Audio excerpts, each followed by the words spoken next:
Hey guys, I'm Urizi. This story is all about what if Naruto was assigned to Asuma and Team 10. Mizuki never got to shoot his mouth off at Naruto the night he took the Scroll of Seals. Other than skipping a half-manic monologue from him, what exactly did this change for everyone's favorite blonde ninja? Who knows? Before we proceed with the story, please like and subscribe to this channel if you liked the video, and don't forget to check the description for the other works of the author if you liked the story. Let's start. Chapter 71, Do Unto Others. Iwagakure wasted no time sending in their first salvo of offense at Naruto and Sasuke. Apparently they had sought out the members of their forces that could create rock clones, because they were sent at Naruto and Sasuke in great numbers. The two Konoha Chunin stood back to back on the roof of the elevated building, defending themselves with taijutsu only as they gathered their thoughts and tried to brainstorm a way to win or escape. Hawks. Naruto ventured as a possibility, grunting in exertion as he destroyed a random rock clone with a punch to the head. How about it? Do you think we can fly out of here? He said, continuing to scratch up his fists as he continued to fight with anything that got within hand-to-hand range. I don't know, Sasuke said, having an easier time of avoiding the constant barrage of enemy attacks than Naruto was.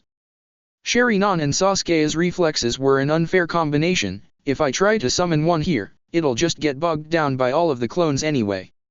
It was clear that the first phase of Iwagakure's attack was to try and wear them down as much as possible.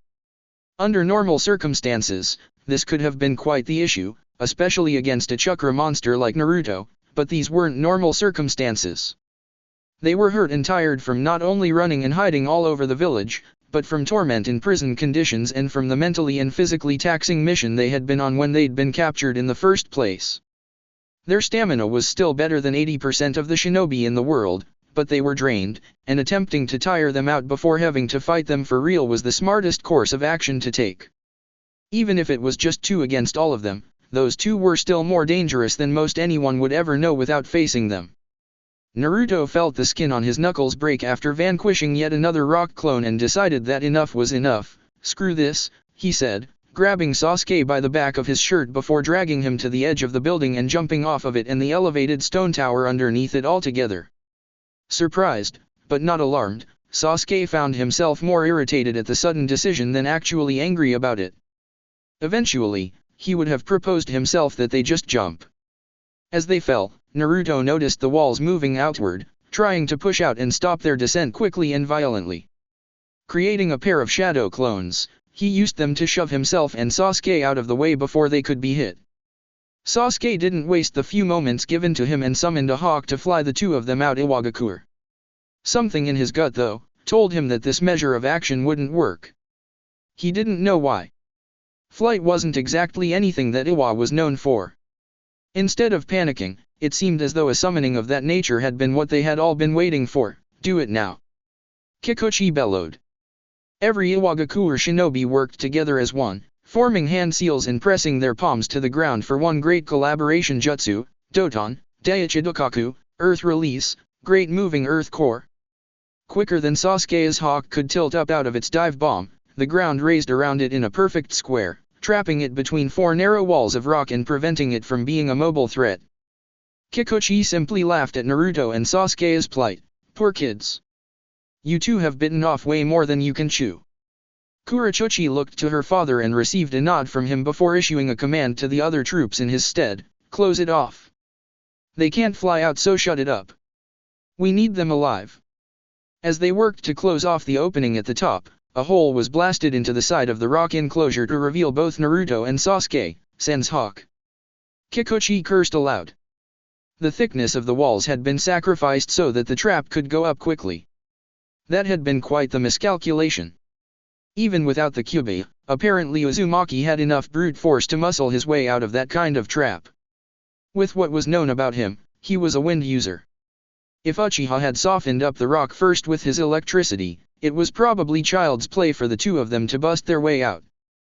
Both seemed rather aggravated, whether it was because they had been trapped in a gigantic stone box, or if it was because the enemy thought that a gigantic stone box with flimsy walls was all it would have taken to stop the two of them. Either way, it was up for debate. Naruto cracked his knuckles, staring down the horde that they still had to face to get by, first one to punch through to the back of the line wins. Sasuke flipped his hair and grabbed at his wrist, feeling the electricity of the Chidori charge in his hand. You're on. Sparing each other one look, both of them charged at the enemy force simultaneously. Confidence bolstered by their numbers and the knowledge that Naruto was temporarily sans Kyuubi, there was no hesitation for the Iwagakure side of the charge, each one of them planning on how they were going to cut Naruto or Sasuke down and capture them for the village. Their confidence was almost immediately shaken at the sight of Naruto creating enough shadow clones to utterly dwarf their own fighting force. Two massive walls of humanity hit each other at the same time, sending bodies on both sides flying and dispelling in puffs of smoke. Naruto's clones weren't meant to fight straight up and win, though whenever they could strike a blow they did. They were meant to confuse and allow the real one to move through the ranks, getting his shots in when he could, but otherwise creeping through to make his escape at the back of the line. Sasuke simply indiscriminately cut down whatever was in his way, whether it was a clone of Naruto or an Iwagakure shinobi. If it got within Chidori or Kunai's reach, it got the business end of it. Naruto could feel Sasuke killing his clones whenever it happened, but there were more important things to worry about at the moment than Sasuke's possible disposition to friendly fire. Namely, the giant slab or earth raising up on both sides of him, quickly folding up to crush him between them. Doton, Sando no Jutsu, Earth Release, Mountainous Earth Jutsu. Fuck! Naruto exclaimed, speeding forward out of danger with a timely shunshin before the structure could close in on him. So fast he had been moving, he stumbled to an almost uncontrollable stop after escaping, leaving him vulnerable to a downward elbow from the burly Kikuchi, aimed at the back of his neck. Kikuchi lowered the crushing blow down, feeling a solid crack underneath the strike. Instead of watching the young man fall broken to the ground, he got a face full of smoke that quickly dissipated into the air. He switched himself with one of his clones immediately after escaping the last jutsu. The fact that he had been able to come up with a substitution so quickly was impressive enough to the veteran shinobi. Naruto squared off with Kikuchi, holding his own neck as though his head would fall off after nearly being killed twice. Kikuchi had clearly been attentive enough to pick out which Naruto had been real, and it had been a timely display of symmetry with his own clones that protected him. "You're quicker than I thought you were," Kikuchi pointed out, addressing Naruto as a full-scale battle was being waged around them. Not a lot of people could have gotten away from that. "It's my strongest jutsu, after all." Naruto spared a moment to glance back at the remnants of Kikuchi's jutsu. Two gigantic quarter circles had risen from the ground and smashed together, the intention having been to have him between them. If he hadn't slowed the jutsu's formation to ensure the stragglers on his own side had escaped, he might have just caught him. "Thought you weren't trying to kill me." Kikuchi's grin was beginning to become infuriating, ever since Naruto had noticed him in the crowd at the start of the battle. "You're a tough guy. I'm sure you would have survived it, if just barely." "Oh, okay. I guess we're doing this now," Naruto exclaimed, lunging ahead to attack. He had none of his weapons of choice on hand, except for one that was always with him because it came from his very chakra. From the tenketsu on his right wrist, Naruto formed a chakra chain with a sharpened point on the end and sent it flying right at Kikuchi. Kikuchi almost chose to catch it in his hand to prove a point, until he remembered that Naruto specialized in wind usage and moved his body and his hand out of the way. A nasty grin came over Naruto's face as he grabbed onto the chain with both hands and swung his body around, using the chain like a reaper to try and cut down anything within its range. He managed to get 5 Iwa shinobi who thought they would be go-getters and take him out while Kikuchi had his attention.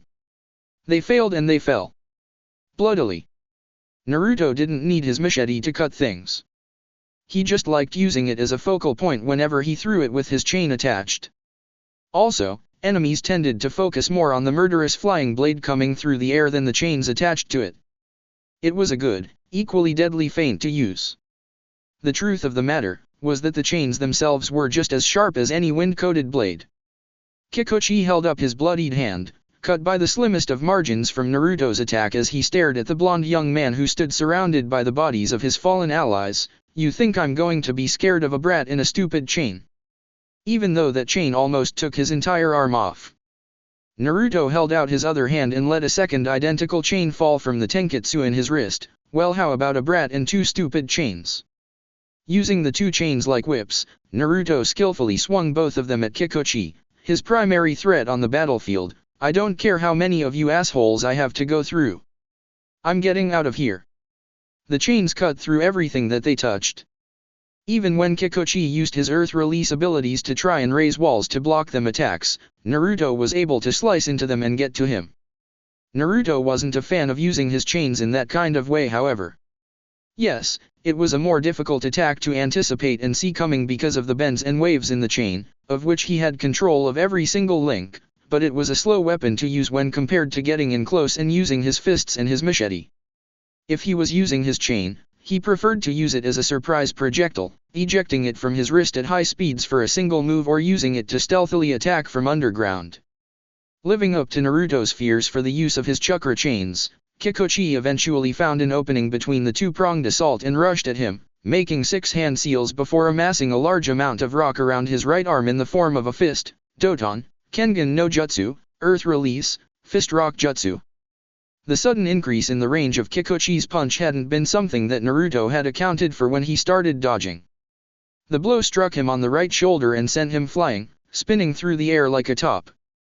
Naruto landed on all fours before clutching at his injured right side and gritting his teeth in pain. That punch wasn't even that solid. He couldn't let another blow like that land if he wanted to have the strength to make it home. Iwa Shinobi on the battlefield had gotten out of the way when they had seen Kikuchi begin engaging Naruto, but once they saw injured prey, they swooped in to try and take him down themselves to save the higher-up the trouble of having to come in and finish him off. Unfortunately, being hurt didn't mean that Naruto was any less dangerous than he had been. His clones ran interference, shoving and otherwise bogging down people where they could. Easy targets. Naruto quickly recovered and lashed out with an area-encompassing jutsu, saying a quiet thanks to his copies as he did for buying him a few needed moments to recover. Karate if you know me, Eye of the Dark Hurricane. Nothing was safe as Naruto spewed massive amounts of burning, black ash from his mouth in all directions. Only the area directly around him could have been considered free from danger. Anyone close was burned by the sticky substance burning into their skin. Shinobi and Kunoichi, unfortunate enough to breathe it in while yelling in pain, died most brutally from the ash sticking to their throats and lungs, burning them from the inside. Even the ground sizzled from having the ash stick to it. Kikuchi could only watch in horror, lest he be injured or killed by the burning residue. Between the clones and the ferocity that Naruto himself fought with to survive, it was causing losses that hadn't been anticipated. Trap Uzumaki and Uchiha.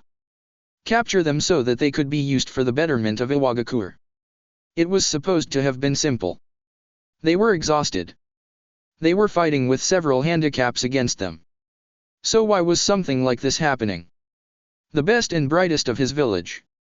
Men and women he had worked with, laughed with, were dying in front of him because of one man who refused to lie down and let them win. One man who was the offspring of the last single man to deal Iwagakure such losses at once, though his father's numbers were far more staggering. Still, children had to start somewhere. You don't just wake up one morning and turn from a man into a monster. No, that sort of change is gradual in nature. As he saw Naruto, body and face stained black by standing in the middle own deadly residue, blue eyes piercing through him from afar, Kikuchi decided then and there was going to remove that boy as a threat, so that he would never cast another jutsu again. His primary claim to any sort of fame, the Kyuubi, would be taken from his body to be used as Iwa saw fit.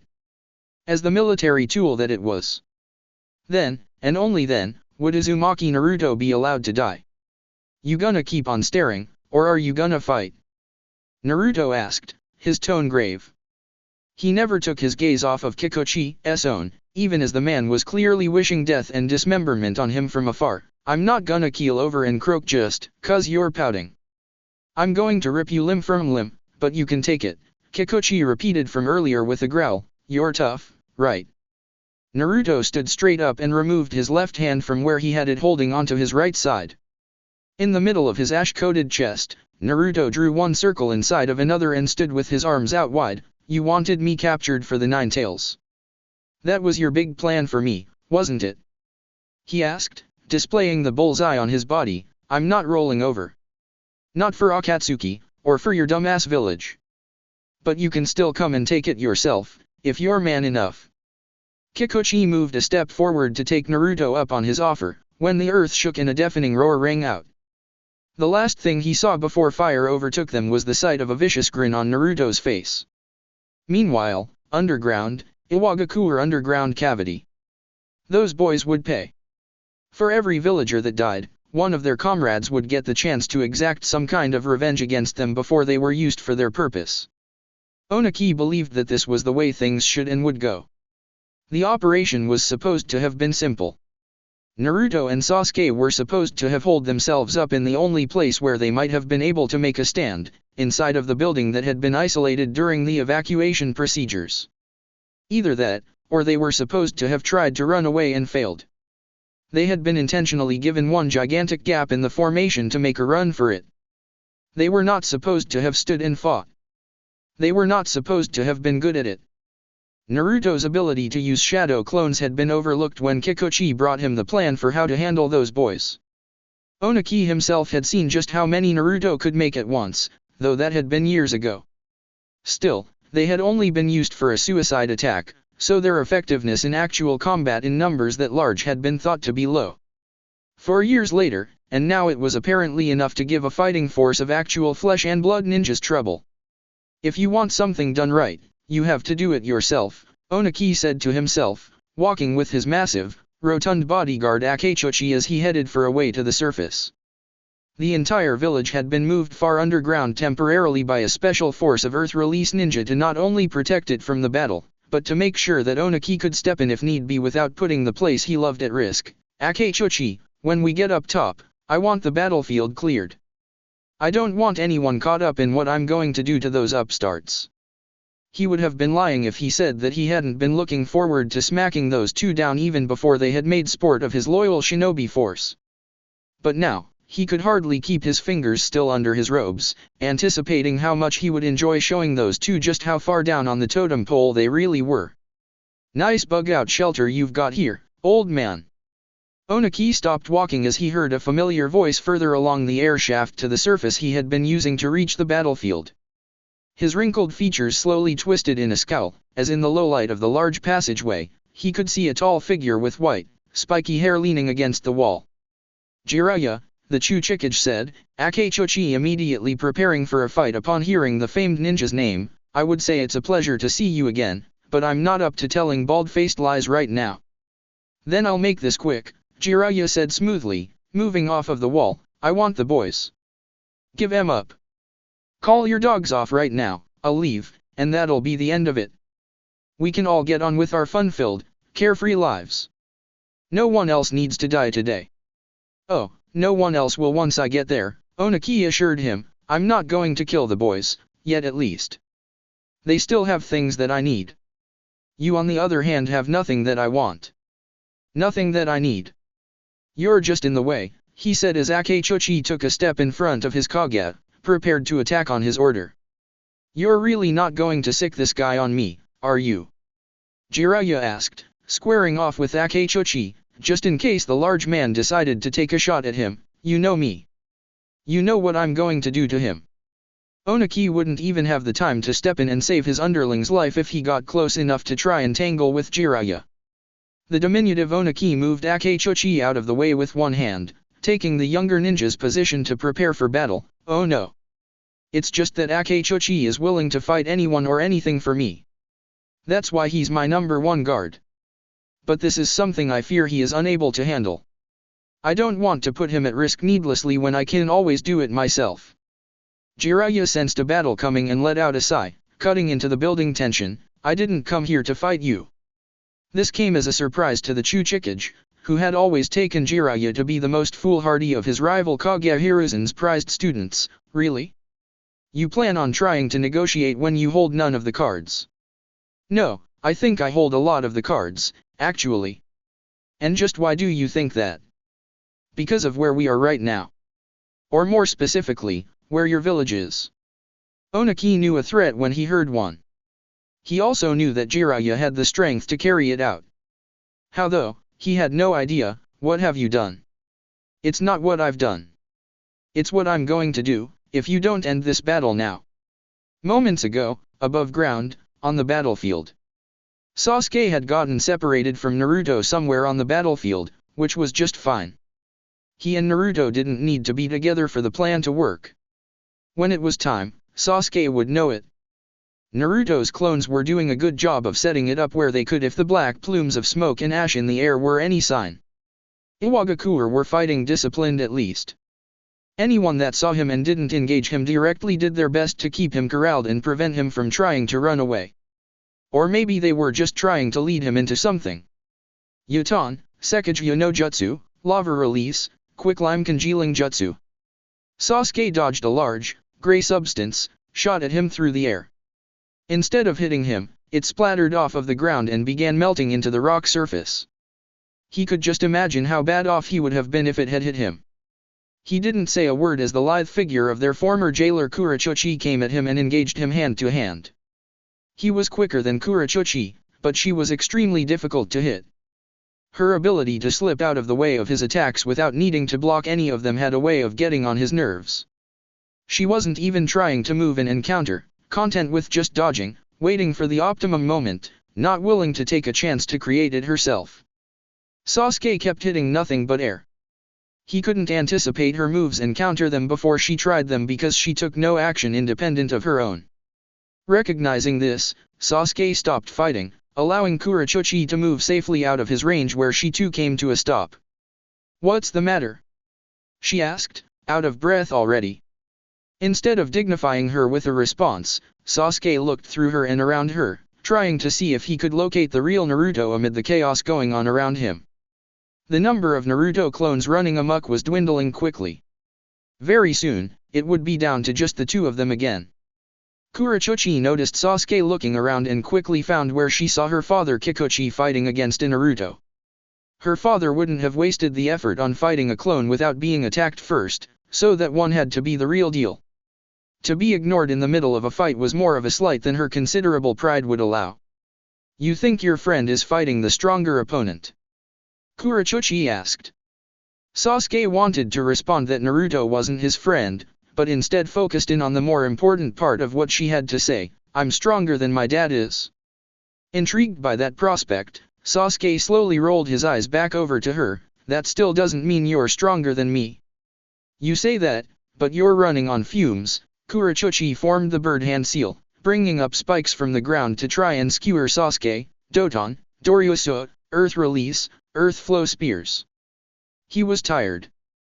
So tired that he didn't want to waste another jutsu without knowing for certain that its use would pay off. He could feel it, every last minute he kept his Sharingan on 4. But being tired didn't mean that he had forgotten how to dodge. It only served to remind him just how important it was. Sasuke dodged every stone blade that tried to skewer him from his feet up. He had seen that jutsu before, but he had never seen the spikes formed so swiftly before. If there had been any doubts to Kurochuchi's abilities, she was quickly clearing him of them. He had to actually put forth an effort to avoid her attack. It was his focus on the spikes that immediately threatened him that almost led to his death, as he realized almost far too late to react that Kurochuchi hadn't been making just one trail of earth spikes. She had been making a larger field to cut Sasuke off and trap him while his attention was elsewhere. The sheer amount of them that she had created in addition to the ones she had actually been chasing him with was staggering. They were separated from the rest of the battlefield by at least 100 meters. Only 30 of it was walkable. Sasuke let out a laugh of disbelief. He'd been corralled. The entire Iwagakure force had been trying to do it since his foot first touched the ground, and one ninja had been able to finish the job for them. Not bad. Not bad, you say? Kurochuchi said, carefully measuring how to approach and finish Sasuke for good. The Chuchikage wanted him alive, but she was more partial to killing him now.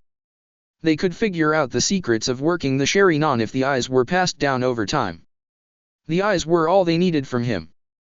The boy himself was just a bonus to interrogate for information on the Kekai Genkai. "You've got absolutely nowhere to go this time, pretty boy." She was right.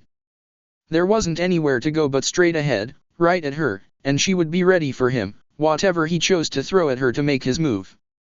It took a moment for Sasuke to realize that the dark haze that had settled over the area had a tinge of chakra to it. That was supposed to be the sign. When there was so much ash in the air that it was visibly floating around, or as Naruto had so eloquently put it, a fuck ton, that was the cue. It was time. Sasuke formed the necessary hand seals and shot a fireball from his mouth, directly at Kurochuchi. The kunoichi scoffed at the apparent last-ditch piece of offense and prepared to dodge before seeing the fireball ignite the air itself as it traveled. Sasuke quickly hit the deck and shielded himself as best as he could, as did Kurochuchi, and the entire world seemed to erupt around them. Sasuke had never seen it himself. He'd simply taken Naruto's word for it that his ash was an extremely effective accelerant, or once again in Naruto's own words, this shit blows up. That shit did indeed blow up. He had underestimated just how much it would blow up. He assumed it just would have created an effective ring of fire to divide up the battlefield and give them a better chance to slowly whittle down the enemy numbers, not that it would likely take a good portion of the enemy numbers out. Kurochuchi's little gambit to corner Sasuke had been effective for her. If it had been a simple one-on-one fight, he would have been in serious trouble. But Kurochuchi had put him outside one of the kill boxes that Naruto's ash had created all over the place. He knew he would have a fair chance of survival because of it, which was why he ignited a fireball.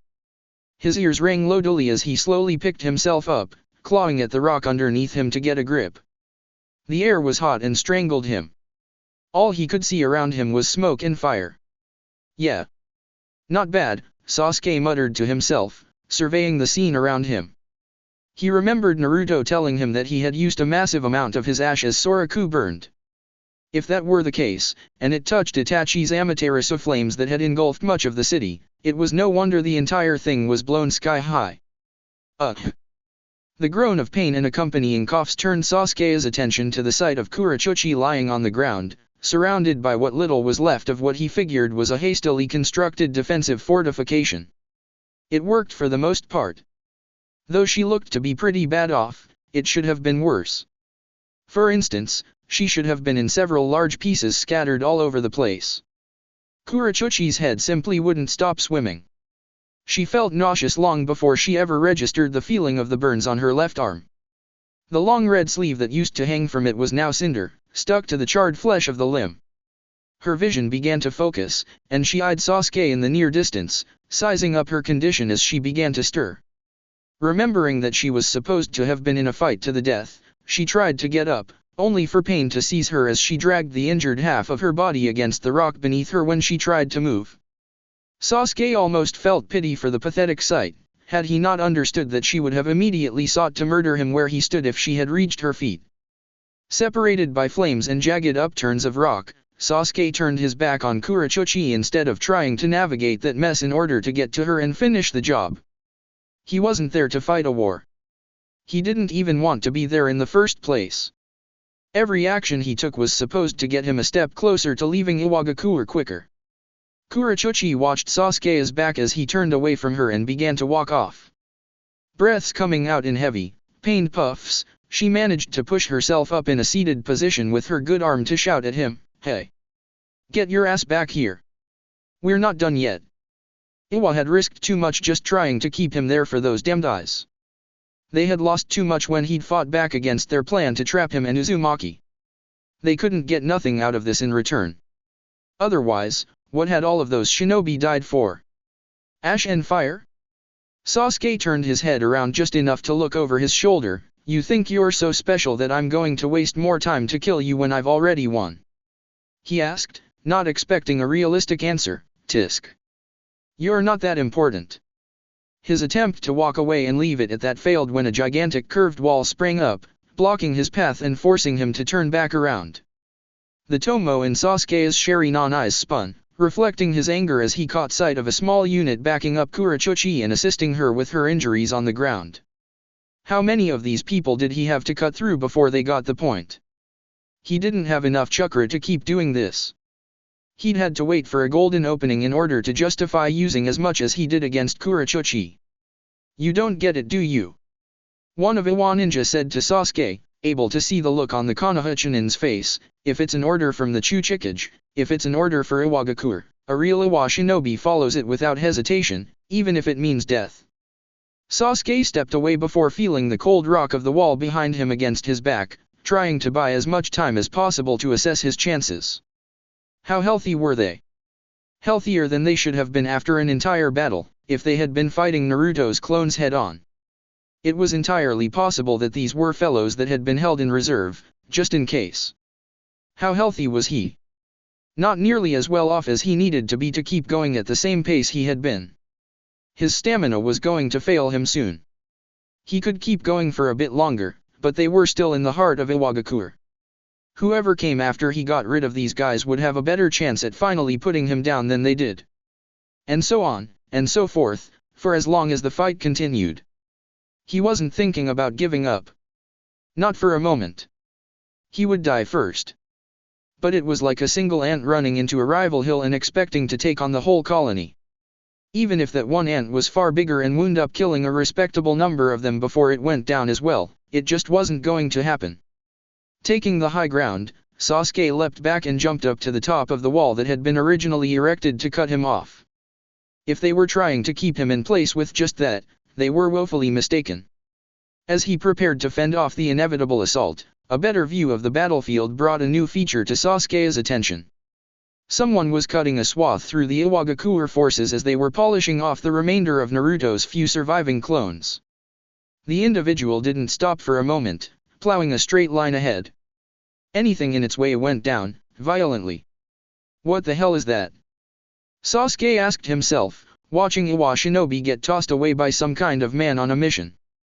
It looked as though he were recklessly hacking and slashing through foe after foe that tried to stand in his way with their rudimentary taijutsu. And he was coming Sasuke's way. Eventually he got close enough that Sasuke could actually make out just what he was looking at, despite the raw speed the man was still moving at. He almost fell off of the wall in his shock. The flak jacket, the headband. It was from a Konoha ninja. A Konoha ninja that he sort of knew, or at least knew of if nothing else. Naruto's sensei? Sasuke asked as the combat finally reached the small contingent of Iwa ninja that had previously been prepared to inflict grievous bodily harm on him in order to harvest his organs. What the hell? He asked, before noticing a woman in a Konoha uniform with black hair following just in the wake of Asuma's carnage before breaking off to approach Sasuke. Who are you? The woman hardly paid Sasuke himself any mind as she started to try and tend to his wounds with a medical jutsu as soon as she reached him. Shizune. Nice to meet you, she said, her voice not particularly meaning it, just saying it as a way to get an introduction past. You certainly wound up in a bit of trouble, didn't you? Sasuke kept his eyes peeled, paranoid that things had actually turned out like this. He couldn't believe it. Someone had actually come for them and reached them before it was too late. Or did they get there in time after all? From his viewpoint on the wall, he couldn't see the actual Naruto. Though he normally couldn't tell the difference between them, all of Naruto's clones had been hardwired upon their creation to fight the enemy so that he and Sasuke could move about freely. The real Naruto wouldn't have let himself get bogged down in a fight with people like that. Anyone who managed to engage the real Naruto and keep him there was someone talented enough to possibly give him fits. With Naruto stood up after getting blown clear off of his feet from the explosion that he'd had a partial hand in creating himself. Apparently Sasuke was good with the all-important wordless Q, because he didn't miss a beat once the battlefield was permeated with ash from Naruto and his clones. Once again, well-placed explosions solved a serious problem in the life of Uzumaki Naruto. By the time he reached his feet, Naruto was outright cackling. Not out of joy because of what he'd helped to just do, but because the Iwagakure faithful hadn't expected this as a possible outcome when they'd backed him and Sasuke into a corner. You think this is funny? Naruto stopped laughing when he heard the sound of Kikuchi's gruff voice, angry at what he perceived as a slight against his village and those that died fighting for its interests. If he felt someone had done some. No. It's just, well, what did you expect? Naruto asked, the whites of his teeth showing as a stark contrast to the black soot that covered the rest of him. Did you really think using the Kyuubi is the only thing that makes me who I am? That cutting me off from it for a bit would keep me from tearing you all new assholes once I started to get going? No, I just had to be all roundabout about it instead. What the hell are you talking about now? Kikuchi spat, ignoring the heavy wounds he had sustained from the spontaneous blast that had covered a large portion of the battlefield. Naruto leveled a look onto Kikuchi before gesturing at the smoking rocky plains around them. All you did was make me take 20 minutes longer to blow up everything around me than it would have taken if I had the Kyuubi. Great plan, Naruto added with a double thumbs up. And yours was so much better, Kikuchi needled, trying to gauge just how injured Naruto was so that he could try and mount another attack on him. The only thing that stopped you from getting blown to hell was sheer dumb luck. Naruto gave him an entirely incredulous look. Kikuchi couldn't have been serious. This was a Jonin he was speaking with. It was my stupid idea to do that in the first place, Naruto pointed out. You don't think I wasn't paying attention to how much ash was out and where it was? My element is wind. He had been moving it wherever he wanted to around him while he had been moving around the battlefield. His ash dust had been spaced out in the places he wanted it to go for the most part. While there was no way he would have ever had any sort of control over the explosion itself, he could at least judge which areas got it worse than others. Of course, that didn't mean that Naruto didn't get hit with any of the blast. He just got far less of it than probably anyone else did. Kikuchi glared as though Naruto were the worst sort of criminal. All he had done was take steps to defend himself. But his defense had basically been a really good offense, and Naruto's offense was destructive. Naruto didn't have any sort of fire in his belly to keep fighting. Not like this, not just for the sake of finishing the job. He just wanted to leave. Look. I don't want to fight anymore. You tried to take the Kyuubi, it didn't work. Stop already. But he wasn't going to stop, and Naruto hardened his resolve to kill yet another person that he didn't have the taste to kill. If he wouldn't give it a rest, he would have to be put to rest. That was the way it had to be if he wanted to leave. There were too many important things Naruto would be leaving behind if he were soft enough to let himself be taken down then and there. Before another fight could begin, however, Kikuchi's body came to a complete stop, his formerly enraged eyes appearing blank and lifeless. Shinwakerushin no Jutsu, Mind-Body Divide Jutsu, ... The sound of that voice made Naruto's eyes go wide in abject shock. There were times when he thought he might not ever hear it again. He didn't turn around, instead listening to the sound of sandals crunching on the torn-up ground underneath them. Purple and soft yellow filled his view as the object of his affections walked in front of him, her back to him as she kept her hands aimed at Kikuchi in the most unique aiming hand seal he had seen her use yet for her clan techniques. Her thumb, index, middle, and pinky fingers touched their counterparts on her other hand, leaving her ring fingers bent inward and the space between them clear to project her chakra at her target.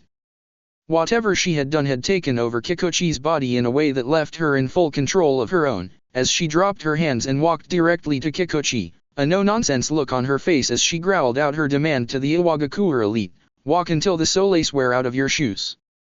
Kikuchi wasted absolutely no time, walking straight ahead, right past Naruto without even acknowledging his presence as he sought to fulfill his deigned assignment. Not even a word. His eyes didn't even seem to focus. Naruto followed him with his own eyes, turning around only to be alarmed when he saw Kakashi standing right by his shoulder.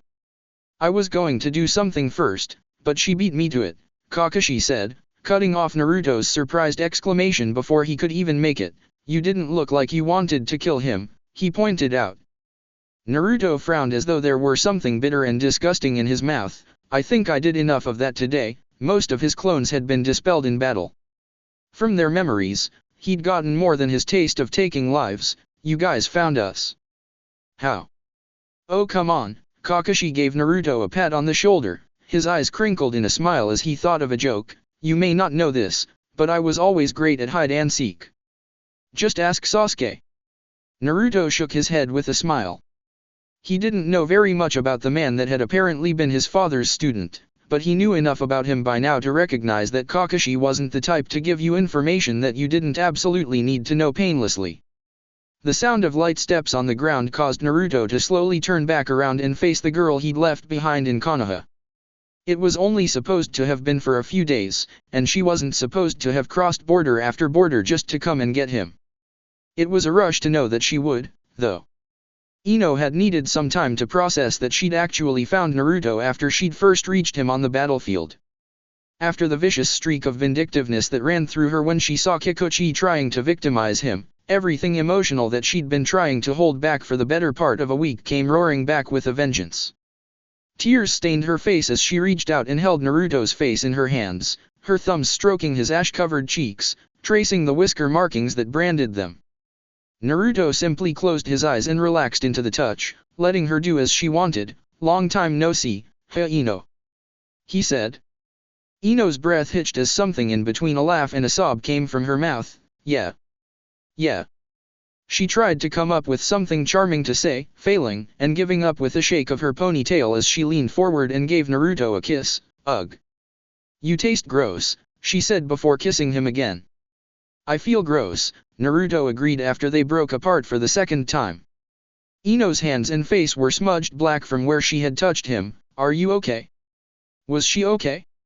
She was the one who should have been asking him that. Naruto looked terrible, as if the only thing holding him upright was the fact that there were still people around that would leap at the chance to kill him. "Come here." "God, you're a mess." Ino gently grabbed Naruto's hands and sat him down on the ground. As she set to healing the injuries that she could find on him, she could still see his eyes jerking around, searching for any more enemies coming his way. Her heart ached for him. Just what had been happening to him for the last week. Kakashi kept an eye on Naruto from afar as he stood guard over the two reunited members of Team 10. He never thought he would have seen the day where Naruto would be completely and utterly spent. Now would have definitely been the time to jump all over them and go after him with whatever they had left, but no other Iwagaku or shinobi had come for them. In fact, on most of the way to Naruto, he noticed that they seemed to be pulling back instead of pushing forward. Did Jiraiya-sama actually manage to get the heat off of Naruto and Sasuke? Kakashi wondered to himself, also hoping that Asuma and Shizune had reached him by now. Ino had temporarily broken the telepathic connection between everyone to deal with Kikuchi and heal Naruto, so he couldn't send out a signal to ask. "What's happening, Kakashi-sensei?" Ino asked, finally catching up to the fact that she was in the middle of what could possibly be called the calmest battlefield healing session of all time. Why did the fighting stop? They still should have had them woefully outnumbered, and with that kind of advantage the combat wouldn't just have ended. Naruto and Sasuke didn't kill that many of them to break the back of any sort of offensive against them. Jiraiya-sama had a plan, Kakashi told the two blondes. "I don't know what that plan was, but they're not attacking anymore, so I guess it worked." With Jiraiya, Iwagaku evacuation cavern. With Jiraiya's clone confronting Oniki and giving him his warning, that left the real man himself free to find a hiding place inside of the temporarily uprooted village and enact his plan. It was a good idea to take the entire village and move it somewhere covered on all sides from attack. The place that Iwa had picked for the job was deep inside of the bedrock, somewhere that wouldn't be shaken by any sort of battle going on above. The earth itself would have had to split for something from the surface to do it any harm. To Jiraiya though, it was a target that he could devastate with a single jutsu. The entire village was made of rock. All of the buildings were basically raised from the rock that comprised the mountains, that comprised the bedrock that it had all been sunken into and between for the evacuation. That meant that Iwa had basically just been pulled into one gigantic cavern. A single room. He couldn't have been given an easier target to terrorize if the need arose. In a small area hidden between two buildings, Jiraiya's body sat motionless with a toad on each of his shoulders. One wore a brown cloak and had a shock of white hair in the middle of his head, as well as bushy white eyebrows. The other also wore a brown cloak, but had curly purple hair and purple lips instead. "Moro, them Iwa boys are headin' back inside of the village, Jiraiya-chan," the purple-haired little toad said in a rural accent. "They look like the whole place is about to go up in flames." "Good," Jiraiya said, opening his eyes to reveal a toad-like change to them. "I really didn't want to have to hurt as many people as this would have." His eyes weren't the only thing changed about him. His nose had grown larger, with many ugly warts. His teeth had become sharper and more unsightly. A goatee had formed on his chin, red markings had appeared around his eyes, and his toes and feet had a webbed appearance about them. He had never shown it to Naruto, because he thought that it was ugly and didn't want to go through the phase of Naruto making fun of how it made him look until he laid a beat down on him in that form. That was a long logical commute to make just to kick his apprentice's ass. He also didn't want Naruto to be fussed with by the elder toads Fukazaku and Shima after he summoned them for the task of stabilizing him while he was in that form. Sage mode was a big leap for him to take for anything, but to keep himself hidden and have the necessary firepower to back up his threats to Oniki in one move, he needed it. Because the entire village was inside, he would have turned the entire evacuation cavern into a mountain toad's digestive system, trapping everyone down there inside of that hell. It might have been something unforgivable, to take steps to destroy every individual within the limits of Iwagakure, be they shinobi or civilian, but he had destroyed entire hidden villages before, albeit smaller ones that couldn't fight back. Ones that didn't know better. Not the way that Iwa did. They had no excuse. They knew what they had risked bringing down upon them when they'd tried to get one over and take advantage of a situation to steal away the Kyuubi. If anything, Jiraiya was being gracious by giving them an out. That old SOB won't just let this go though, Jiraiya said, finding that it was probably time to make his way out of Iwa before people started combing the area high and low for any possible sign of him. Even blending his chakra in with the ambience of his surroundings wouldn't keep them from locating him forever. He'll find something. Some excuse. Some reason to try and take a shot at Konoha. Jiraiya was a man of his word though. It was clear from the influx of shinobi swarming back into the village that they had been called back from whatever military action they'd been in the midst of outside. Destroying Iwagakure, something that he hadn't wanted to do in the first place, was no longer necessary to hold over the Chuchikage's head. To do it now anyway was simply too heartless and callous for him to do. He simply didn't have it in him. As long as Naruto was alright and in one piece, he could let it go. Onaki's pride would not let him do the same, however. But that was a bridge that would have to be crossed whenever they came to it. For now, things were resolved. It likely wasn't the end for good, but for today at least, it was. Tetsu no Kuni. Karen had been a prison warden. Sometimes Orochimaru or Kabuto requested her personally for experiences, but with the abilities that she had, her best use had been keeping control of Otogakure's copious amount of prisoners that were used for various purposes. She was rarely in the field, but normally when she expected to see humans fighting. Humans taking on missions for the sake of their master. These were not men and women that were fighting. 5. Creatures had been dispatched by the modest force of conventional Oto shinobi that Orochimaru had brought to accompany him to the frigid samurai lands. And then he had set them upon a village that had been something of an outpost. Samurai retired from the country's standing fighting force lived there, so it was a fair testing point as far as combat capabilities went. Within 45 minutes, Karen could only sense 13 chakra signatures in a village that had once housed well over 300. 5 of those signatures belonged to Orochimaru's creations, and they were still hunting feverishly for the remaining 8. It was chilling to feel every single one of those lights in her mind, each representing a life, snuffed out in such a quick period of time. This could start a war, couldn't it? Karen asked, or send the samurai after you. And her as well, because she worked for him. It's just a test, my dear, Orochimaru said, extremely pleased at the results of his controlled experiment. Even on such a large scale, the results were satisfactory. Tetsu no Kuni is not familiar enough with my work to recognize that it was me in charge of this incident. They will keep to themselves as they always do, and if they don't they'll be abrasive enough to the shinobi to alienate themselves from getting any help. The samurai weren't exactly ones for picking up the subtleties that their shinobi counterparts were accustomed to dealing with. They rarely handled affairs involving the ninja world. They were unused to anything that wasn't straightforwardly cut and dry. On the off chance that they didn't wind up floundering around in the dark clutching at shadows, and they did discover that it was Orochimaru's doing, what would they do? Launch a task force to bring him to justice? That would be breaking the arrangement that the ninja themselves had established to not meddle in the affairs of Tetsu no Kuni. That agreement would most certainly be expected to go both ways. As she looked down at the rampant destruction and heard the roars of the 3 creatures still roaming down in the decimated town, Karen didn't understand. She didn't get why this was something that Orochimaru was interested in, but it had been his order to release the experiments inside of this village. You didn't disobey Orochimaru. Whether you understood what his aims were or not was irrelevant. Besides, whenever he was particularly pleased with his work, he would let whoever was in earshot know just what it was he had done.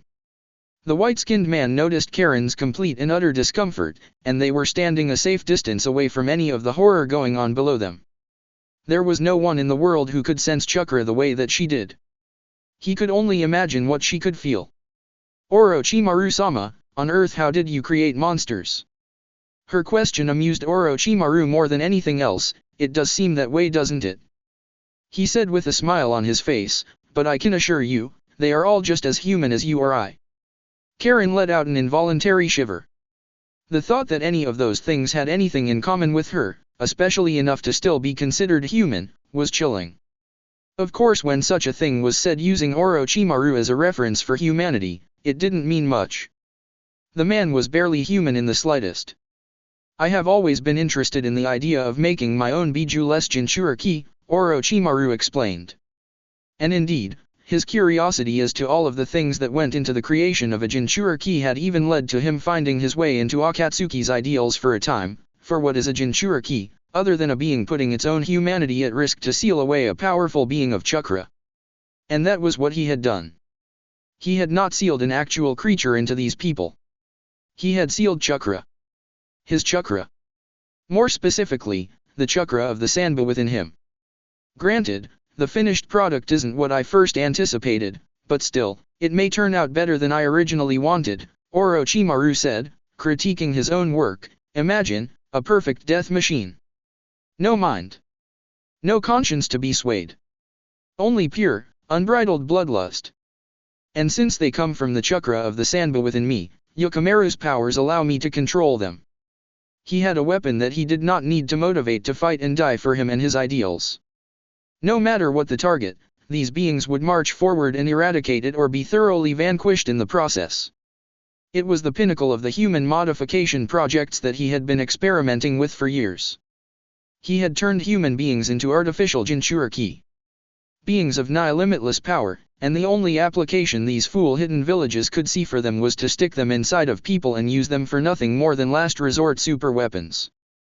They were all just so narrow-minded. It was painful to think about. He would not squander the potential applications that his new power had. All it takes to change the world is a man with the creativity to see the possibilities in everything, the strength to carry out his aims, and the fortitude to see his endeavors through to absolute completion. And why couldn't it be him to instigate some change? As far as Orochimaru was concerned, it was long overdue. Besides, in a body that was basically immortal, he had all the time in the world. From afar, Deidara could only look down from his clay bird flying high in the sky. The scope on his eye had allowed him to have a bird's eye view of the carnage that had transpired below, and the wretched creatures that had caused it. Was this what Orochimaru had come all this way to test out? Nasty fucking things, Deidara said to himself as he turned his bird around and flew away. He didn't need to see anything else. He'd already gotten more than enough to make a report on and then some. Orochimaru had gotten brazen enough to approach the samurai of Tetsu no Kuni and victimize the people of their nation for his experiments, instead of sticking to terrorizing the people in ninja-dominant lands.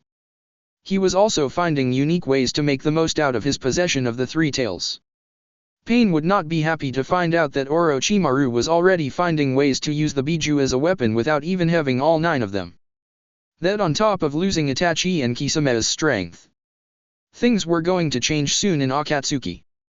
They had to. If they didn't, their goals might never be achieved. A few days later, Hai no Kuni, Kanahagakuer no Sato. Traveling back home from Iwagakure was done with no issue. Jiraiya had ordered every last member of his team to move out with great haste, stopping for nothing until they had put 2 entire countries behind themselves and any potential pursuers from Iwa. After arriving in the village, Naruto and Sasuke were immediately treated at Konoha's hospital. Shizune and Ino had healed some of their more severe injuries on the spot, but Sasuke especially had to take it easy for a while to give his body time to recover. The exhaustion was especially taxing for him, as he didn't have Naruto's reserves of stamina to begin with and had been operating under similar circumstances for just as long as he had. Naruto on the other hand was released to go home that evening. Jiraiya had managed to find the last seal, somewhere Naruto couldn't have possibly thought to look, and somewhere Jiraiya really hadn't wanted to. Naruto had also been instructed to take things slowly for a while, but anyone within earshot of that doctor's order knew that it wouldn't be adhered to in the slightest. The moment he felt anywhere close to 100% he'd be back in the field again. So, 3 days at most would have been a safe estimate, and that would have been only if he had someone riding his butt about resting the entire time. However, he would listen to the advice for one night.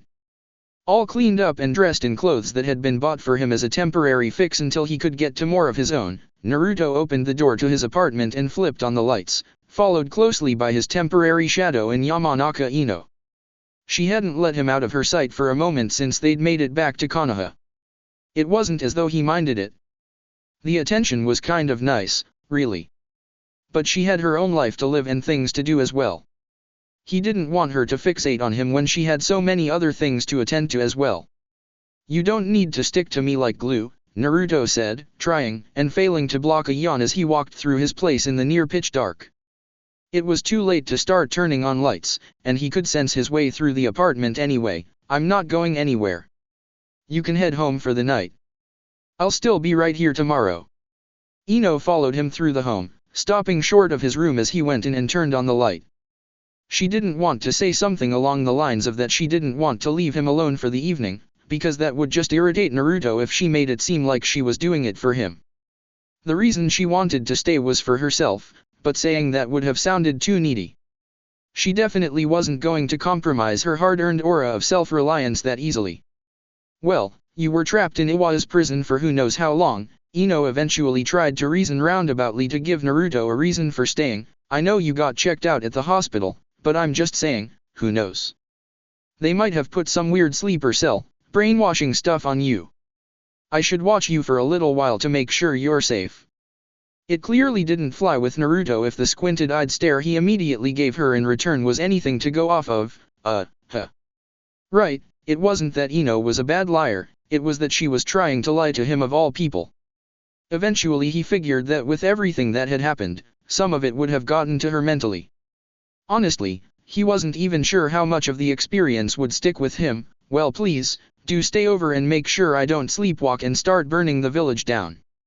"Well, if you insist, I guess I can't say no to you," Ino said with a cheeky grin. She managed to get a half-hearted chuckle out of Naruto, but not much more than that, wiping the grin off of her face. "Are you sure you're okay though? You were really quiet on the way back. Even after we got back into Hai no Kuni. That's really strange for you." He was different, for lack of a better word, when she'd gotten to him. They were home, and he was still not quite himself. Naruto walked back to his room and sat down on his bed, staring down at the floor through the space between his legs. Ino frowned and moved behind him, knees on the mattress, draped over Naruto with her arms around his neck. "I was scared when you were gone," she told him, "but now I'm just worried. It's like you left something back there." He might have left a piece of himself out in Soraku, or back in Iwagakure. A piece that he couldn't heal, and something that he couldn't just go and pick back up. The only way she would know though would be to either read his mind, something she would never do without permission, or hear it straight from his mouth. Ino hoped that she had earned enough stock with him to be an ear he could confide in. They hadn't been children in a long time. Not really. They had been in mortal peril ever since they had first become genin. They had seen people around them die. People they knew. Not just enemies, but also some who were supposed to be on their sides. Naruto had a sizable body count, one that dated back from his time working with the Ninja Guardians. If he ever stopped to try and tally the actual number, it probably would have easily topped out above 200. He was going to go down as one of the best battlefield specializing shinobi of the current generation before he was done. There was no question about it. Ino had tortured people for information that was evidently vital to Konoha's affairs, both mentally and physically. If you worked for Marino Ibiki in any capacity as a member of the torture and interrogation force, he would make sure that you were able to do both, otherwise you wouldn't have a job. They were 17 now, and had been on their paths for nearly 5 years. Despite all of that, there had never particularly been a moment where they had to face just what these things meant as they grew up. They did them because it fit who they were and who they were becoming as shinobi and adults. Naruto was sitting back and thinking about everything that had gotten him to that point. Why him being a Jinchuriki made him such a target, why everyone seemed to want what he had, and what it really meant for how dangerous he was and how powerful he could truly be. "We killed so many people back there, Ino," Naruto began, getting Ino's full attention as she rested her chin on his shoulder. "When I first became a genin, I thought I was a good guy. That you, me, Shika, Asuma-sensei, Team 10 were the good guys. I stopped thinking that so much over time, but I always kept it somewhere in the back of my mind, you know. There was always a part of him that wanted to be a hero. Who didn't want to be? There had always been a part of him that thought he was one. But over time he had to start facing the facts. Yes, he fought for the people who couldn't fight for themselves, but that was because they paid him. Yes, he fought for his friends and loved ones, but in doing so he had killed the friends and loved ones of other people. How many people looked at Darui and Omoi as family? Looked up to them as shinobi? As people? And those were just two examples. He didn't just take down criminals. He fought sometimes just because he and his opponent weren't from the same village and didn't have the same interests in a given situation. But he had always expected nothing less than death in his own right if he were to ever lose, so he never sat back and thought about it. It was just that the sheer numbers he wound up taking down in such a short period of time actually got to him this time around. I've killed a lot of people, just never so many at the same time, Naruto continued, and even though a lot of it was through my clones, and through that explosion me and Sasuke made, it was still me who did it. I still saw their faces. Those bodies on the ground that burned because of me, I saw all of them. Ino pulled herself closer, pressing her cheek to Naruto's and shutting her eyes. I can't take those memories away, Naruto. I'm sorry, she said, legitimately sorrowful that she couldn't rid him of any thoughts that could possibly plague him from that point onward. That's too high level for me. Her scent, her touch, just her presence by itself was calming. She was the only person who could do that, simply calm him down without needing to say the right thing at the right time. Even when they were butting heads, nose to nose and shouting at each other, which didn't happen often, any heat from whatever the situation was would just die out in a matter of moments. I wouldn't ask you to. My memories kind of make me who I am, don't they? Even the ones that suck, Naruto said, reassuring her that he was fine. I don't want to forget anything I did over the last few days. Because in another place, in another time, I'm pretty sure that things could have been backwards. That Konoha could have tried to do that to someone else's Jinchuriki and they could have busted out and tore everything up. That was what he had slowly come to realize. Fighting for Konoha didn't make him a hero. Konoha wasn't the universal good guy. No one was. They were all shinobi, equally. But Konoha was home. Konoha was his. The people he knew and loved were there, and they fought alongside him every day. Unless it was for something Naruto absolutely could not agree with, he would have likely followed orders similarly to the Iwa ninjas if Hokage had asked him to, just like they did for their Chuchikage when they tried to victimize him and Sasuke. Well, I'm happy you're here with me, Ino said, before pressing her lips to Naruto's cheek. She let them linger for the longest time before pulling back and setting her cheek against his again. I don't care about heroes, or good guys, or whatever. None of that makes a difference. I don't need a hero. I need you. Something like that sounded nice. Almost too good to be true as a matter of fact. It almost made Naruto feel bad that she was being so frank and vulnerable with him. You sure you want to stick around with somebody like me? I'm starting to think that all Cage's kids are nothing but trouble, he tried to joke. Why not? Ino asked, moving around to straddle Naruto's lap, just as long as you're sure you can handle all of this crazy. There is a lot of it. Maybe, but I guess you'd have to be a little out there to put up with me, Naruto answered, his blue eyes meeting hers in their close proximity. Besides, as long as the crazy comes wrapped up in all of this, he said, running his hands up and down her bare midriff, I think I'll be okay with it. Hey, Goldie. Yeah. You're not going to keep me waiting anymore, are you? Ino punctuated this by letting her long hair down from its ponytail and sliding off both of her mesh elbow warmers. You would have had to damn near hit Naruto over the head with what you meant when it came to being vague about most things, but right there sitting on his lap with the feelings coursing through the two of them and the pheromones clouding their senses, even a Mr. Obvious type could get the message. She couldn't think of any other reason to put it off any longer. They were both old enough. That had been Ino's weakest excuse to not go to bed with Naruto, but it had been one she used on herself when she thought about the right time to make their relationship more physical. The argument that they had plenty of time for such things later held no weight when only a week ago Naruto had been missing in action and taken prisoner. Whatever time they were supposed to have could clearly be taken away from them in a heartbeat. Naruto had never brought it up, but Ino could feel his eyes on her. He was trained by a man that taught him how to appreciate the female form, and it was always encouraging that he appreciated hers.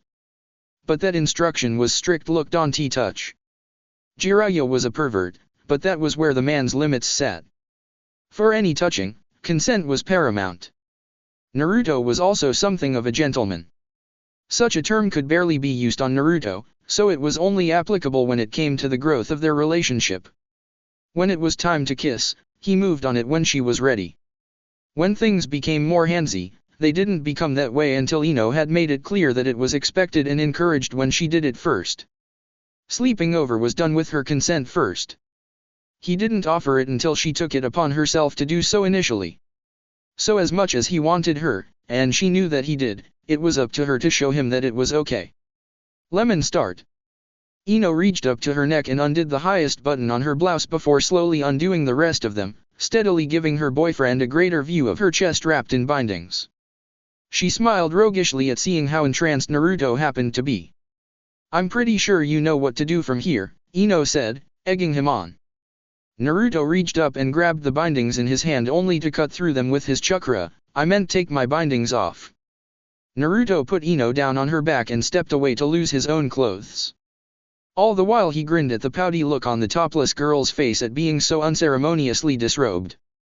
She had probably envisioned it to transpire as though it were a scene out of one of the flowery romance novels he knew she read.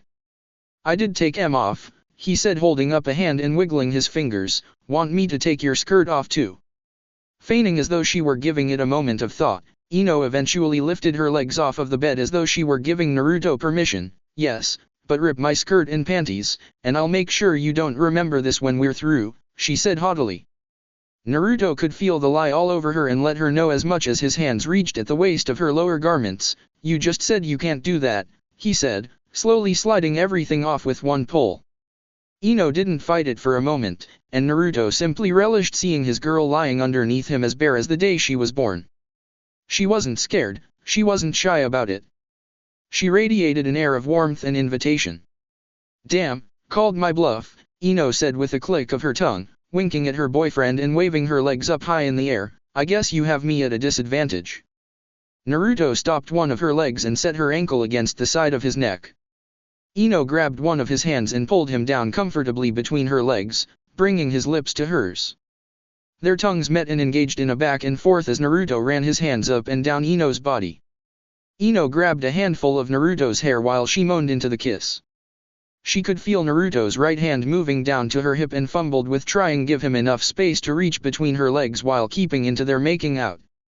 After getting kneed for the third time, Naruto moved, kissing down Ino's jaw and neck, relishing in the sight of the fading red marks he left on her fair skin with every peck. "Yeah, that stuff in the books usually doesn't work when it's your first time," he said, moving his hand into position Ino had been trying to get it to. "And how are you sure it's my dash?" Ino's question on her lack of experience died when she felt two foreign fingers slip inside of her. Until then she had only felt her own. The difference between hers and his were quite jarring, and the fact that he seemed to be privy to just how to stir her up inside only made the surprise feeling that much better. "Oh, Goldie." Naruto kept his focus on getting Ino ready for sex. She was extremely tight, and he was finding it extremely easy to work her over with just one hand. The poor girl put arches in her own back just from the slightest flexes and pumps of his fingers. At that moment, Ino was making Naruto very grateful that he had a corner apartment in his building. If her wails and cries wound up getting too loud, at least he would get the least amount of neighbor complaints possible the next day. "Why do you know what you're doing?" Ino managed to ask between pants before thinking better of it and shutting down that train of thought. "On second thought, I don't want to know. Just keep doing it." "MMPH, Naruto responded, his mouth full as he busied himself while fingering Ino by sucking on her breasts, flicking the tip of his tongue over the little pink nubs to coax them into hardness. Ino bucked her hips into her boyfriend's fingers, feeling a pressure building inside of her. The prideful Kunoichi loved the attention she was getting, every bit of it. She knew that Naruto was savoring the chance to show it to her as well. She could feel his erection rubbing against her every time she made any sort of move and realized that Naruto wasn't going to try and get his until he knew for a fact that she had gotten hers first. It was quite courteous, but not exactly fair when the girl was the sort who wanted to try her hand at blowing his mind. Ellie! Ino tried to say, wiggling fitfully, lights. Get the lights. Please. Naruto immediately stopped upon hearing Ino's request, wondering why turning the lights out would be such a big deal. But looking in the direction of his window, and seeing the curtain that covered the glass door to his balcony, he grimaced and figured it out. Potential voyeurs could likely easily see them going at it just from the shadows they would be making. Okay, 1sec, Naruto said, hopping out of the bed, hoping that Ino wouldn't cool down any in the few seconds it would take to darken the room and return. Too little too late did he realize it was a trick when Ino's weight barreled into his back and her soft, delicate hand wrapped around his cock. Ino had underestimated just how jelly-legged her lover's ministrations had made her and had stumbled in her attempt to swiftly reach Naruto before he turned back around. She made up for the clumsy misstep with a calm, gentle touch as she began to stroke his hard-on. You sure it's my first time? Ino purred in his ear, taking a soft nibble at his earlobe. She slowly backed up to the bed, guiding Naruto with her as she did. The throb she could feel with every quick beat of his heart made her own pulse speed up. It's still definitely your first time, Naruto said before Ino sidestepped him and shoved him down onto the bed. What a forward move, throwing me around isn't gonna change that, you know. Ino walked around to another side of the bed before crawling over to Naruto, a hungry gaze in her eyes. I'm not sure I'm the dominant type anyway. What do you think? Naruto laid back and kept his eyes on his girl, watching her carefully climb atop him, situated just in front of his dick. He wanted to be inside of her. Wanted so badly to flip their positions and take control, but while Ino wasn't dominant, she did seem to like a measure of control. When he was fingering her, she seemed to be making any move she could to have it done on her terms, not unless being bossy counts. Ino lightly danced her fingernails over Naruto's chest before reaching behind herself and guiding Naruto's member to the entrance of her pussy, getting it as slick as she could with her own juices before going any further. That last needed step, Goldie, how much is this supposed to hurt? It was the first time since they'd began that she seemed hesitant. This really is my first time. As Naruto looked up into Ino's light blue eyes, he didn't know how to answer her. I don't know. Akira said it's not the same for every girl. He thought to himself about the guardian that had taken it upon herself to teach him the ropes. Akira had caught him and Jiraiya peeking on her in Kotoko one time, but instead of trying to exact any sort of punishment she simply laughed. For the next several months, the infuriating young woman needled him about how he didn't know the first thing about being with a girl. It took a while, but eventually she egged him on enough that she was able to sucker him into proving it. A mere ruse done to instruct him, as she'd led him on to the fact of afterwards. When he asked why, she responded that as his senior she couldn't let him go out and have him ruin the first time for whatever poor girl figured he was special enough to give it up to. That girl happened to be Ino. And Naruto was grateful for both of those things. Eventually he decided to just go with the truth. I don't know. It might hurt a lot. You might barely feel it. I couldn't tell you. Whether they stopped from there or continued on would be her choice. He wasn't going to lie or distort the truth just to get off. Ino looked down at him before smiling softly, resuming her actions of pressing the head of Naruto's cock to her lower lips. Well, even if it does hurt, I couldn't imagine anyone else in the world I'd rather lose it to than you. And that was that. It was all she needed to say, and all he needed to hear. Naruto rested his hands on Ino's waist and helped to guide her down as she allowed him to slowly penetrate her. Pain shot through Ino as her barrier had been broken quicker than she had been anticipating. Naruto easily took note of the discomfort on her face and cringed in return.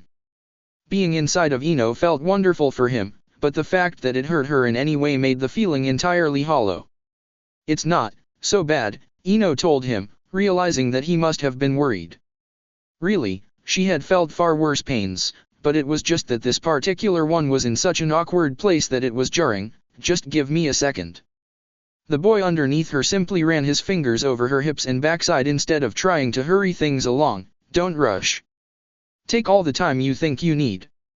Ino winced and waited for the sharp pain to fade before remembering that she doubled as a medicnin.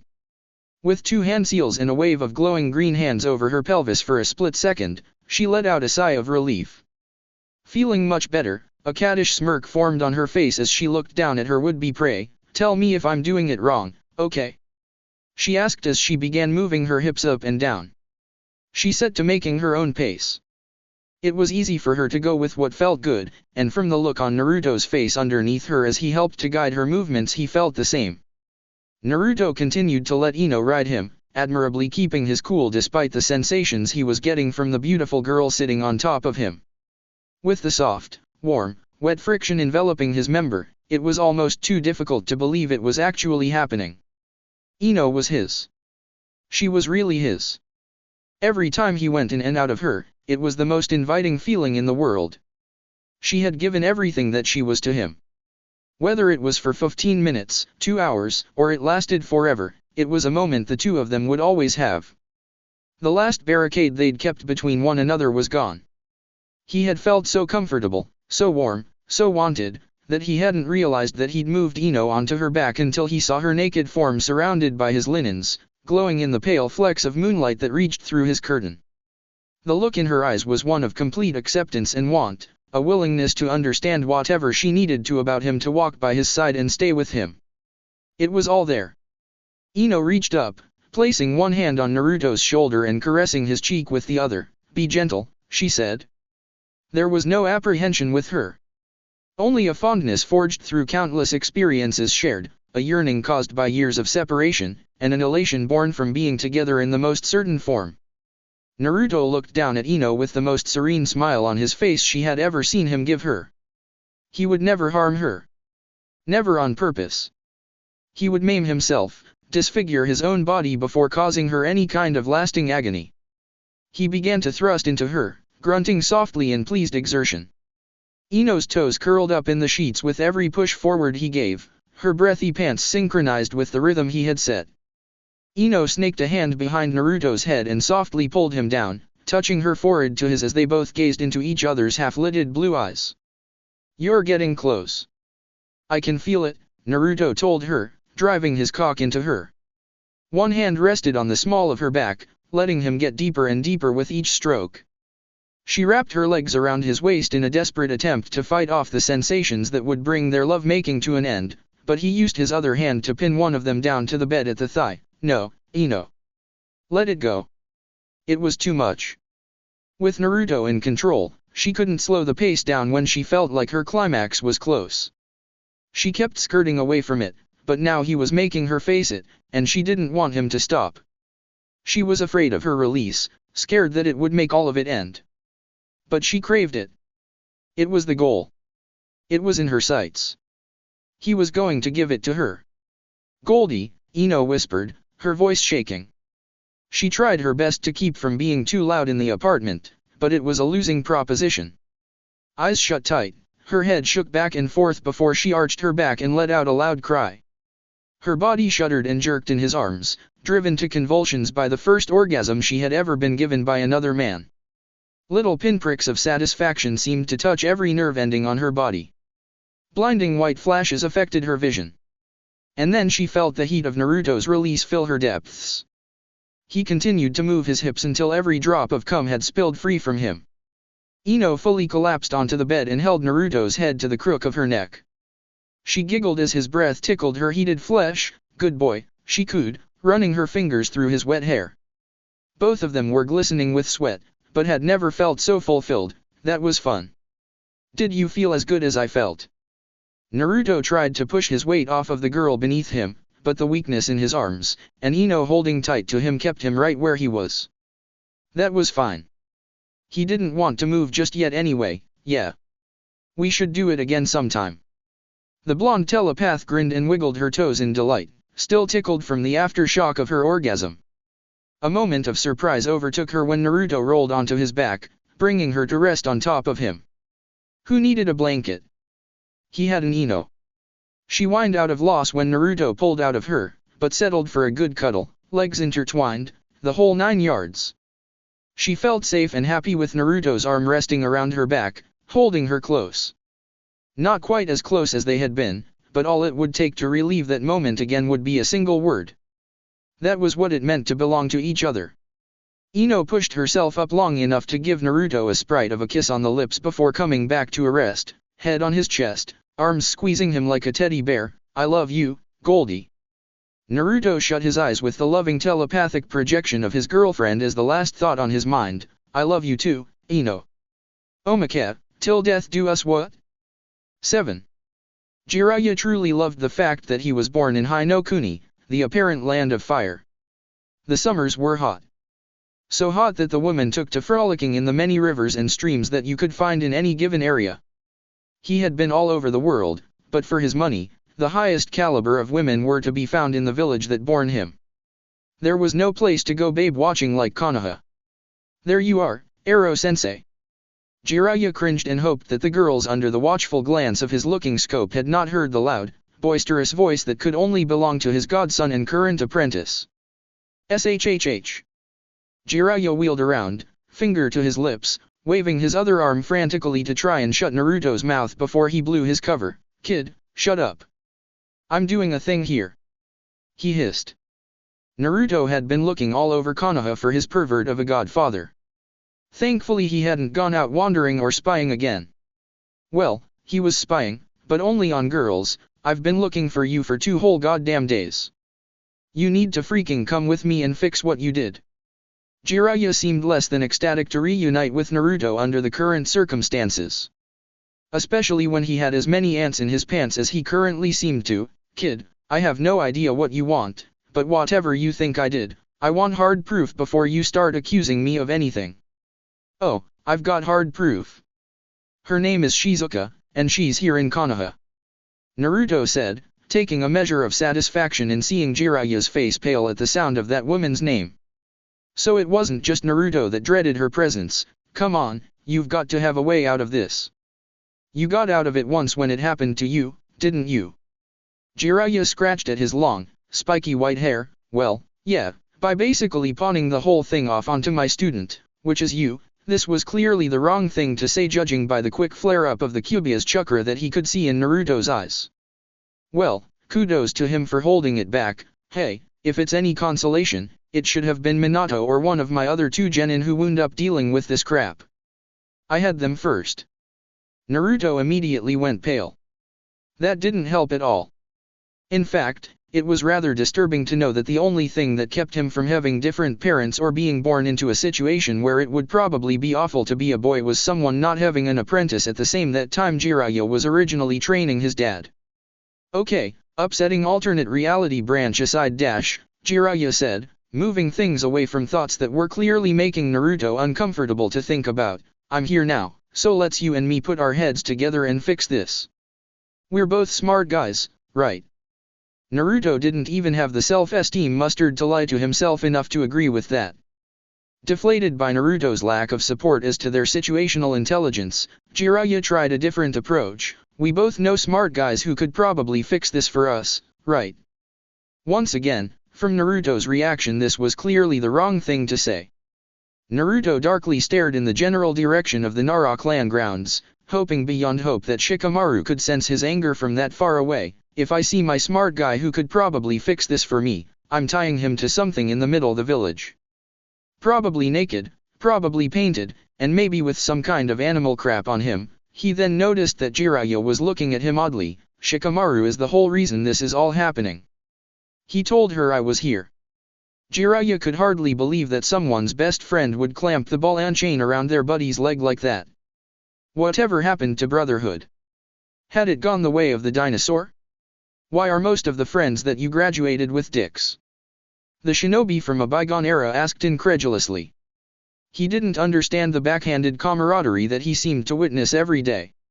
And it wasn't just Naruto and his group of friends that he saw it from. What, are all of you subconsciously rival alphas or something?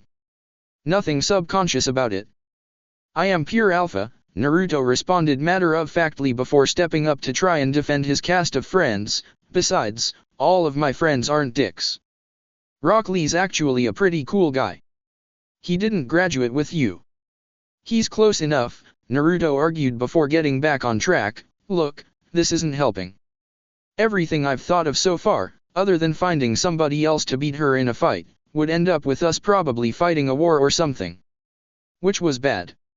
Oh yes, Konoha would totally win. But as far as publicity went, wiping a minor village off of the map because of a snafu'd marriage arrangement would not bode well for Konoha's business. Also, any one of the other vultures that wanted a piece of Konoha would likely take that chance to take a shot at them. There was no shortage of scavengers willing and able to pick at the scraps. Jiraiya wondered why it had to be his apprentice in particular saddled with this kind of thing. Oh, yeah, because once upon a time he thought it would be a great idea to do some of his famed research on a village whose standing ninja force was entirely comprised of women. And in fairness, it had been an incredible idea, one of the best experiences of his life, right up until he'd been caught and had to fight the village leader on his way out. Ah, memories. Look, it's fine, Jiraiya said, throwing an arm over Naruto's shoulder as he began walking with the younger man. We'll probably get this whole thing handled before a ton of people find out and the rumors start. Rumors? Yeah. Trust me. This is a ninja village. If those get going, everything will wind up getting blown out of proportion. With Ino. Ino couldn't help but feel self-conscious as another group of women walked past her and Sakura, looking at her as they talked to each other in hushed tones. It was one thing to know that the shinobi were aware of what was going on with your love life, but when you heard it from the civilians who couldn't lower their voices enough for you to not hear it, or keep from making eye contact with you out of interest of your situation, it was really bad. Does everyone know what's going on with Goldie and that Shizuka girl? Ino asked, hoping that such a thing was most certainly not the case. As a girl that was quite fond of rumors, she knew just how bad such talk could get if left to linger over time. Sakura wanted to spare her friend and former rival-in-love the embarrassment of the truth, but felt it was better that she was aware of the situation. Actually, the versions I've heard are all a little bit different, but most of them have some version of Naruto getting engaged and then coming back to Konoha and having fun with you behind Shizuka's back before the wedding. Ino stopped in the middle of the street, her mouth hanging wide open in horror. So I'm the other woman in this. Sakura was quite confident in her ability to genjutsu Ino into docility if she were to fly off the handle, but even so, she took a step of precaution away from the passionate blonde. Yes. No wonder it was mostly women who were looking at her. It was worse than she thought. There might as well have been a rain cloud opening up over Ino's head from the amount of defeat evident in her posture. Sakura quickly waved her hands to try and discount what she had just said. But that's not all of them. In some of them they have him coming back and falling in love with you. That's closer to the real thing. A spark of hope swelled in Ino's chest that maybe the right story was getting out around, except it still has him officially engaged to her, so he's still two-timing. Well, that hope was nice to have while it lasted. Ino stomped a foot in the dirt, feeling remarkably close to 12 years old again. So badly did she want to throw a tantrum. That's not fair. Goldie's a sweetheart. He wouldn't cheat on me, or anyone he was with. For as true as that likely was, perception was everything when the people processing the information knew nothing about the people involved personally. Well, with who his sensei is, I can see why people figured he'd pick up that kind of behavior, Sakura pointed out. Ino shook her head with a frown, her long ponytail waving behind her as she did so. Naruto says Jiraiya-sama is a total rolling stone, but he's never in a relationship to actually cheat on anyone, so that's not fair either. Sakura shrugged as though it were out of her hands. Gossip isn't fair. There was a vein in Ino's head that she could feel throbbing. This entire situation was going to wind up giving her wrinkles before it was all said and done. This whole thing is so frustrating. I just want to punch her in the mouth, but I don't want to start a war over this. Is that what you were concerned about? Ino almost instinctively began to gnash her teeth at the sound of Shizuka's voice. Lo and behold, the gorgeous, dark-clad leader of Nadeshiko village stood on a branch in the shade of one of Konoha's many trees. It seemed as though she had been looking for someone when she had come across Ino. Sakura could see Ino's fingers flexing in and out of fists and the heel of her foot repeatedly tapping on the ground. She hadn't seen Ino detest another person to such a degree in the entire time she had known her. Trying to defuse any pending clash in the middle of the street, Sakura stepped in front of Ino and tried to regard Shizuka with cordiality. If you're looking for Naruto, he's not here. I met up with Ino and we've been together for a few hours. I don't want her looking for him. She'll actually find him. Sakura rolled her eyes at the telepathic message and turned around to give the perpetrator a look. If I don't get her out of here somehow, you'll just wind up jumping in that tree and trying to rip her face off. It was disturbing how the suggestion of such a thing put a docile smile on Ino's face. Shizuka's striking green eyes didn't move away from Ino the entire time. I'm afraid I'm not searching for my betrothed today. I was looking for you. Ino raised an eyebrow and stepped in front of Sakura, ignoring Team 7's Kunoichi, palming her forehead and muttering curses to herself. Oh really? And what do you want from me? I thought I was just an obstacle.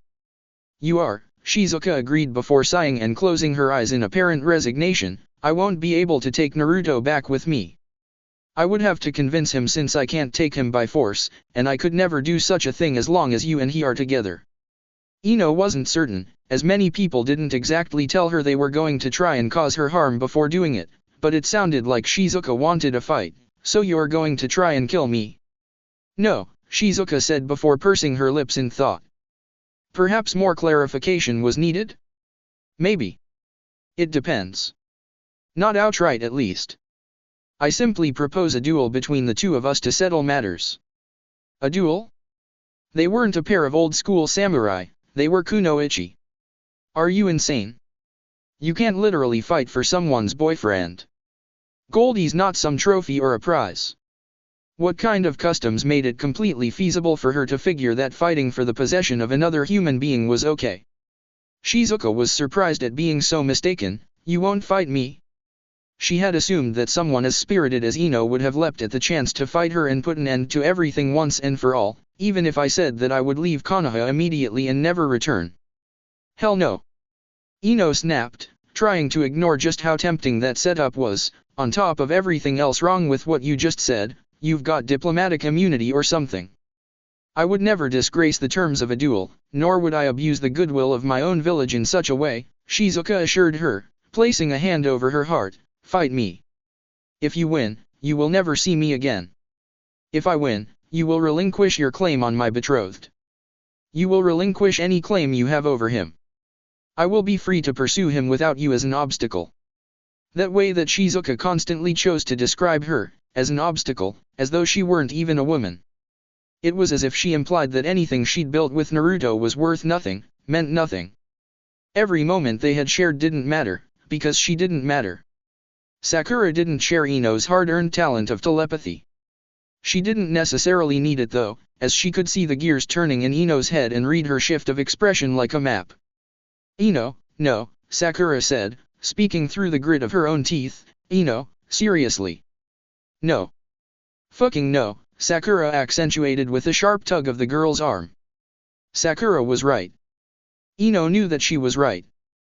There wasn't anything to argue about it. The negatives definitely outweighed the positives in regards to accepting these conditions for a fight. But it was a fight, and she'd wanted one for the last week anyway. Without the added parameter of Shizuka taking a permanent hike dangled in front of her like a juicy carrot. By now, Ino was physically affected by the battle of her common sense grappling with her sense of self-gratification. I really want to hit her, Sakura. I really do. You have no idea. Sakura tried to stop what she was about to see, but Ino blurted it out before anything could be done. You're on. The pink-haired kunoichi stood motionless, staring at Ino for a moment before walking several feet away and yelling into the open air. Anyone that hadn't already been paying attention to the scene in passing all stopped to look at the crazy teenager, venting her frustrations via shouting and punching at nothing. She finished to find Ino still standing where she had been before, seemingly patiently waiting on her to finish. You done? Feel better now? That took so long. Shizuka told me where and when we were doing this. You know what? You two are perfect together, because that was a Naruto kind of move. You mean spontaneous and headstrong? No, I mean dumb and forcing unnecessary conflict for the sake of a resolution. I guess yours is nicer though. Jutsu list. Shin Wakerushin no Jutsu, Mind-Body Divide Jutsu. A rank ninjutsu. Supplementary. Short to mid-range. A high-level Yamanaka clan technique. The user sends their chakra into a target's body and temporarily disconnects the target's conscious mind, leaving the body's motivations and directives a blank slate for the user to overwrite with a verbal order. The order will be carried out until the connection between the victim's mind and body is re-established, giving them full control over their body once more. Depending on the target affected, the disconnect can last for an instant or for several hours. Multiple targets caught in the jutsu's aim scheme can be controlled at once. That's it for part 40. Thank you for watching and see you on the next video.